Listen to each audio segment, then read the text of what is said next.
In today's video, I'm going to teach you how to integrate Google Calendar with Monday.com. Let's start from your Monday.com homepage. Make sure you're logged in with an account that has permission to install apps. If you're part of a larger organization, you might need admin approval, so keep that in mind. On the interface, look for the small puzzle icon. This is your gateway to the apps and marketplace. Click it to open the marketplace area where all add-ons live. Inside the marketplace, you can browse categories if you're exploring, but the fastest route is to use the search bar. Type Google Calendar into the search. You should see the Google Calendar app appear in the results. Click the result to open the app's listing page. Here you can review the overview, screenshots, and permissions to understand what the app does and how it integrates with your boards. When you're ready, click Install App. You'll be asked where you want the app to be available.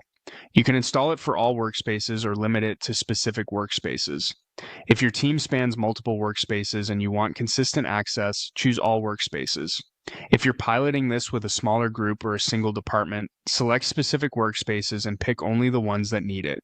For now, we'll go with all workspaces and proceed to confirm the installation by clicking Install. After the installation completes, you'll choose where to use the app.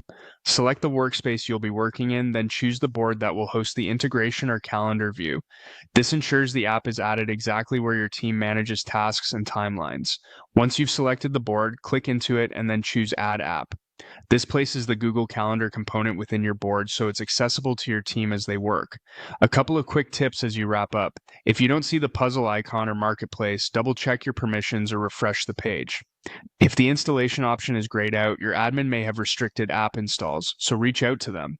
Also confirm that you picked the correct workspace and board to avoid confusion later. You can always adjust availability if you need to restrict or expand access. That's it. You've opened the marketplace, found the Google Calendar app, installed it with the right scope, picked your workspace and board, and added the app to the board. You're now set to continue configuring it according to your team's workflow.